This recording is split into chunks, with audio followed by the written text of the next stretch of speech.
Have you ever stopped to consider why the money in your wallet that you use every day just works so seamlessly? It's something we often take for granted, but there's a complex system working behind the scenes to ensure its stability and value.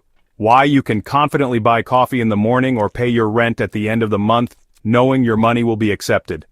Trusting that $1 today will hold approximately the same purchasing power tomorrow? This expectation of stability is crucial for a functioning economy.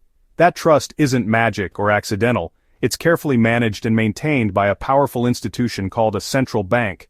Think of the central bank as the ultimate supervisor, the boss of the entire banking system, quietly ensuring the economy runs smoothly like a well-oiled machine.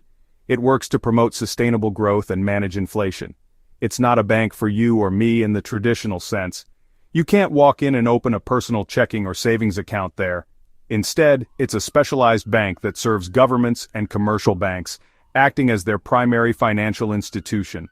Its core job isn't to maximize profits or generate shareholder value, but to safeguard the overall financial system, keeping it healthy, stable, and resilient.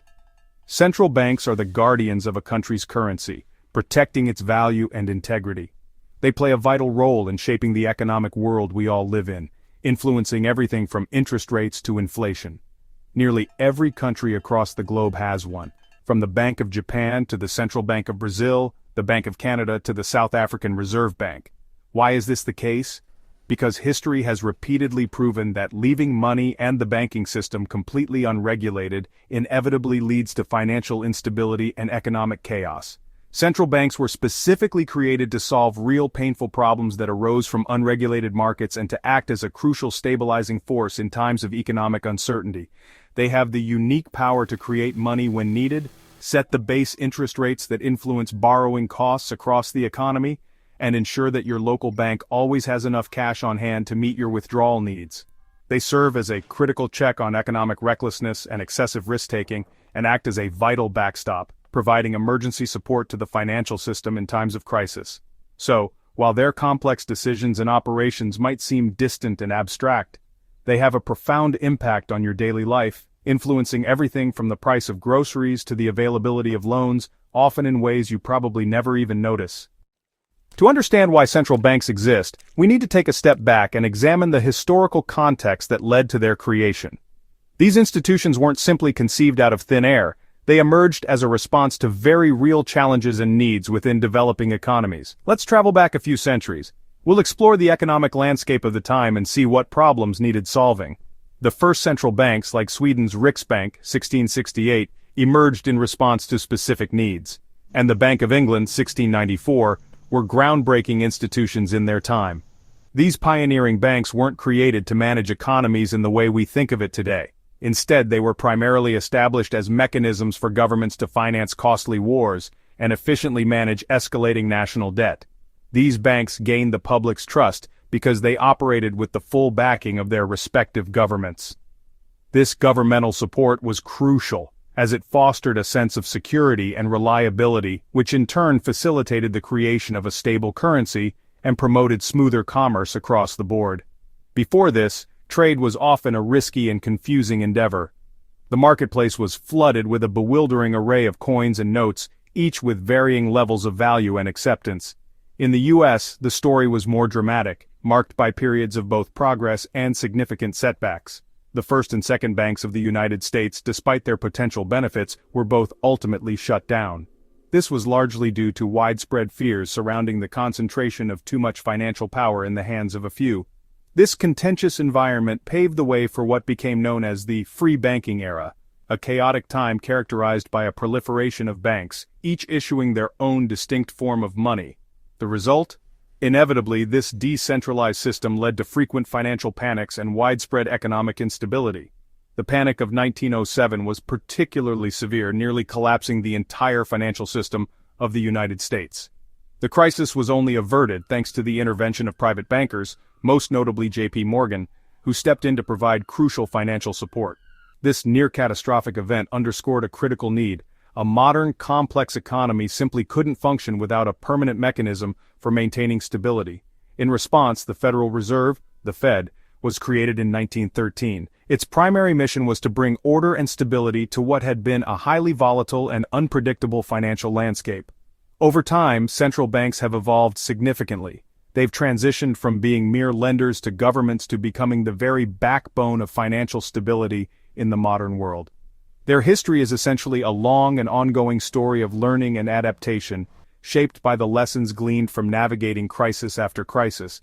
Today, their mission is much broader and more complex than ever before. They are tasked with the critical responsibility of keeping the entire financial system stable, ensuring its smooth operation and resilience. Without them, as history has repeatedly demonstrated, the threat of financial chaos and economic instability is never far behind. What was life like during America's free banking era? Imagine every bank printing its own money, thousands of different notes, all with uncertain value. Shopkeepers had to check massive books to see if a note was real or worthless. Banks failed constantly, and a dollar could lose value overnight. There was no single trusted currency, just confusion and risk. Trade between states was difficult and expensive, slowing economic growth. Bank runs were common. If rumors spread, everyone rushed to withdraw cash, and even healthy banks could collapse. Without a central bank as a backstop, one failure could trigger a domino effect, wiping out savings and businesses. The economy was fragile, unpredictable, and stressful for ordinary people. The lack of a central authority meant no one could step in to stop a crisis. This chaos is exactly what central banks were created to prevent. A stable national currency is the foundation of a modern economy. Without it, trust and prosperity quickly disappear. In the vast and complex world of economics, central banks stand as critical institutions. Today, central banks are the pilots of the economy, steering with powerful but indirect tools. They navigate the financial landscape, influencing everything from inflation to employment. Their most famous tool? Interest rates. These rates are the foundation of many monetary policies. By raising or lowering their policy rate, the rate at which banks borrow from the central bank, they set the tone for the entire financial system. They influence borrowing costs for everyone. This includes individuals, businesses, and even governments. Higher rates cool down an overheating economy and tame inflation. They make borrowing more expensive, reducing overall spending. Lower rates encourage spending and investment when growth stalls. This stimulates economic activity and can help to create jobs. It's like using the gas and brake pedals to control economic speed. But what if rates are already near zero? What happens when the traditional tools are no longer effective? Enter quantitative easing. The central bank creates new money to buy government bonds, pumping cash into the system. This is a more unconventional approach to stimulate the economy. This pushes down long-term interest rates and encourages lending. These tools ripple through the financial system, affecting everything from mortgages to business loans. The effects can be widespread and significant. Central banks can't fix the economy with a button, but their actions shape the environment for growth, jobs, and prices. They strive to create conditions that are conducive to economic prosperity. Their influence is subtle but immense. Every rate change or asset purchase sends signals that affect millions of decisions. These decisions, in turn, shape the overall economy. The goal: keep the economy stable, growing, and resilient. This is a challenging but essential task. It's a delicate balancing act requiring constant adjustment. Central banks must always be vigilant and adapt to changing economic conditions. What are central banks really trying to achieve? In the US, the answer is the dual mandate: stable prices and maximum employment. Stable prices mean fighting inflation. When prices rise too fast, your money loses value. A little inflation is healthy, but too much erodes savings and creates chaos. The central bank raises rates to cool inflation and lowers them to boost jobs when the economy is weak. Maximum employment doesn't mean zero unemployment, but as many people working as possible without overheating the economy. The challenge? These goals can conflict. Fighting inflation can slow growth and cost jobs. Boosting jobs can risk higher inflation. Central bankers are always searching for the Goldilocks economy. Not too hot, not too cold. It's a constant balancing act with no easy answers. Every decision has trade-offs, and the stakes are high for everyone.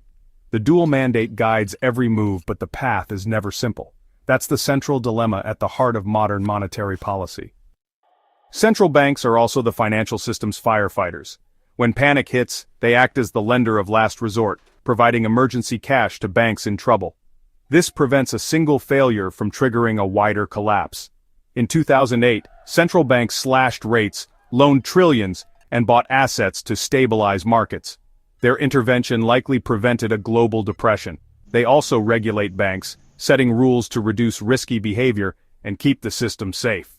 By watching over the system, they try to prevent crises before they start. Their work is often invisible, but it's crucial for keeping your money safe. Without them, financial panics would be far more common and far more devastating. Today's central bankers face new challenges. High levels of government debt, corporate and household debt make economies sensitive to interest rate changes. Raising rates to fight inflation can trigger defaults and recessions. Central banks must tread carefully, balancing stability with the risk of crisis. Their tools, like quantitative easing, can also worsen inequality by boosting asset prices for the wealthy. Meanwhile, poorer households feel the pain when rates rise. Political pressure is growing, threatening central bank independence. Politicians want quick results, but central banks must think long-term. Independence is vital for credible policy, but it's under attack in a polarized world. The balancing act is harder than ever, and the stakes are higher too.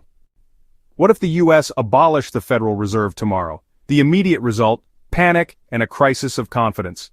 The dollar's value would plunge, interest rates would soar, and global markets would reel. Without a central bank, the U.S. would return to frequent, severe financial panics. The Treasury could try to fill the gap, but political interference would be inevitable. History shows that when politicians control money, inflation and instability follow. Recent examples like Turkey show the dangers of undermining central bank independence. Abolishing the Fed would remove the key check and balance in the system. The result: a fragile economy, vulnerable to boom and bust cycles. The world relies on the stability central banks provide. Without them, chaos isn't just possible, it's likely.